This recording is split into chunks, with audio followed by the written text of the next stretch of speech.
குரலற்ற மக்களின் பிரச்சினைகளை நாடறிய செய்யும் வகையில் நியூஸ் ஃபர்ஸ்டினால் முன்னெடுக்கப்படும் மக்கள் சக்தி திட்டத்தின் 18ஆம் நாள் என்றாகும். பேராதனை பல்கலைக்கழகத்துடன் இணைந்து செயற்படுத்தப்படும் இந்த திட்டம் இன்றைய தினமும் 3 மாவட்டங்களில் முன்னெடுக்கப்பட்டது.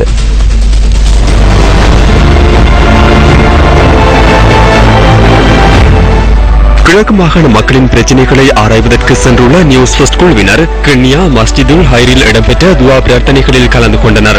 மஜ்லிஸ் ஷூராவின் ஏற்பாட்டில் இதன்போது கிண்ணியாவின் பாரம்பரியங்களை பிரதிபலிக்கும் கலை நிகழ்வுகள் ஒழுங்கு செய்யப்பட்டிருந்தன. அதனைத் தொடர்ந்து மக்களின் பிரச்சினைகளை ஆராயும் பயணத்தை ஆரம்பித்த நியூஸ் ஃபர்ஸ்ட் குழுவினர் கிண்ணியா உப்பாறு கிராமத்திற்கு முதலாவதாக சென்றனர். யுத்தத்தின் பின்னர் மீள்குடியேறியுள்ள இந்த மக்கள் இன்று வரை எந்தவித அடிப்படை வசதிகளுமற்ற நிலையில் குடிசை வீடுகளில் வாழ்ந்து வருகின்றனர். உப்பாறு பகுதியில் உள்ள சிறிய குடிசை வீடொன்றிற்குள் எமது குழுவினர் பிரவேசித்த சந்தர்ப்பத்தில் வீட்டு உரிமையாளர்கள் மதிய உணவு தயார்படுத்திய வண்ணம் இருந்தனர். பலரும் நினைக்கலாம் நான் தற்பொழுது கடற்கரையில் இருப்பதாக. ஆம், நான் கடற்கரையில் தங்கிருக்கின்றேன். ஆனால் சற்று வித்தியாசமானது. 3 பிள்ளைகளோடு ஒரு குடும்பம் வாழ்கின்ற வீடுதான் இது. தற்பொழுது இந்த வீட்டிலே மதிய நேரத்துக்காக சமைத்துக் கொண்டிருக்கின்றார்கள். இந்த சமையலின் போது ஏற்படுகின்ற புகை காரணமாக இந்த வீட்டுக்குள்ளே மூச்செடுக்க கூட முடியாது. இவ்வாறு பல்வேறு சிரமங்கள் எதிர்நோக்கிய வண்ணம் இந்த மக்கள் வாழ்ந்து கொண்டிருக்கின்றார்கள். குடும்பத்தில் இருக்கின்ற அதிகாரிகள் இந்த குடும்பம் தொடர்பை சிந்திக்க வேண்டும் அல்லவா? இவர்கள் தொடர்பில் கவனம் செலுத்திய நியூஸ் ஃபர்ஸ்ட் MTV MBC வலையமைப்பின் ஊடாக அவர்களுக்கு வீடொன்றை பெற்றுத் தருவதாக உறுதியளித்தது. வீடு வாசலை பார்த்து போட்டு பிள்ளை குட்டி நிலைமையை பார்த்து அவங்களுக்கு வீடு கட்டுத்தாங்க முன்னாடியா சொன்னாங்க. மிக்க நன்றி. இதனைத் தொடர்ந்து 52 குடும்பங்கள் வாழும் சோழவட்டுவான் கிராமத்திற்கு நியூஸ் ஃபர்ஸ்ட் மக்கள் சக்தி குழுவினர் சென்றனர். இந்த கிராம மக்கள் யுத்தத்தின் பின்னர் மேல்குடியேற்றப்பட்டாலும் எந்தவித வசதிகளுமற்ற குடிசை வீடுகளிலேயே இவர்கள் இன்று வரை வாழ்ந்து வருகின்றனர். அதனைத் தொடர்ந்து ஆலங்கனி பகுதியில் இல்லங்கள் தோறும் சென்ற எமது குழுவினர் கோர யுத்தத்தின் போது தனது 3 மகன்மாரையும் பறிகொடுத்த பேரின்பராசா வள்ளிப்பிள்ளையை சந்தித்தனர்.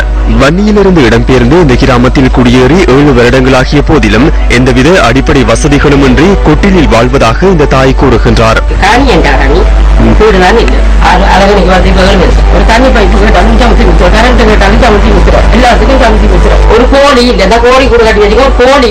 கருமலையூற்று கிராமத்திற்கு சென்ற எமது நியூஸ் ஃபர்ஸ்ட் குழுவினர் மக்களின் பிரச்சினைகளை எழுத்து மூலமாக பதிவு செய்தனர்.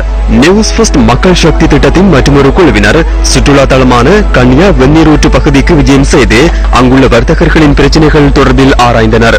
அதனைத் தொடர்ந்து போரினால் பாதிக்கப்பட்டு மீள்குடியமர்த்தப்பட்டுள்ள வில்கம்பெகர கிராமத்திற்கு எமது குழுவினர் சென்றனர். தமது காணிகளுக்கான உறுதிப்பத்திரம் காணப்படுகின்ற போதிலும் அதனை இதுவரை தம்மிடம் கையளிக்கவில்லை என இந்த கிராம மக்கள் நியூஸ் ஃபர்ஸ்ட் குழுவினரிடம் சுட்டிக்காட்டினர். பிரேமச்சந்திரா என்ற இவருக்கு வயது 69 எனவே சுதந்திரம் கிடைக்கும் 69 ஆண்டுகளாக.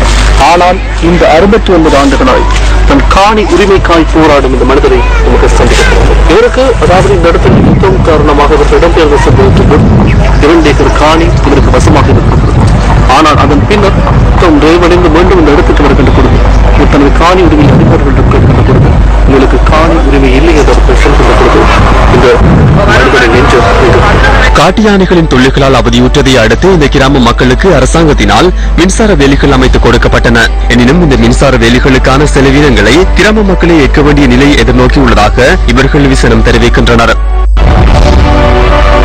கண்டி மாவட்டத்தின் அக்குரணை, கசாவத்து, போசத ஆகிய கிராமங்களுக்கு நியூஸ் ஃபர்ஸ்ட் குழுவினர் இன்று சென்றனர். அக்குரணை பிகாவோய் அணைக்கட்டு 1947ஆம் ஆண்டு நிர்மாணிக்கப்பட்டது. பல வருடங்களாக புனரமைக்கப்படாத இந்த அணைக்கட்டு இன்று விளையாட்டு மைதானமாக மாறியுள்ளதாக கிராமவாசிகள் தெரிவித்தனர். பிரதேசத்தின் வீதி கட்டமைப்பு 3 வருடங்களாக புனரமைக்கப்படாமை போசத கிராம மக்கள் எதிர்நோக்கும் பிரதான பிரச்சனையாகும்.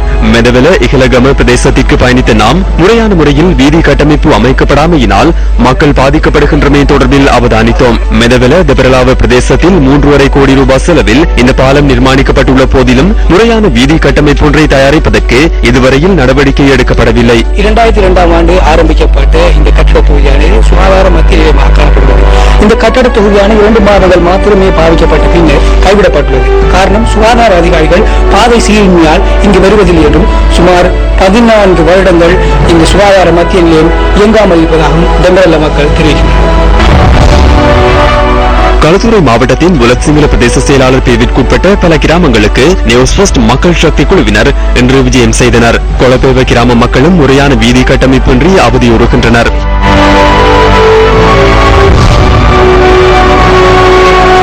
பதுரலிய வலகட பிரதேசத்தில் நாம் சந்தித்த இந்த நபர் ஒரு தோட்ட தொழிலாளி. இவருக்கு பார்வையற்ற போதிலும் மனோதிடத்துடன் வாழ்ந்து வருகின்றார்.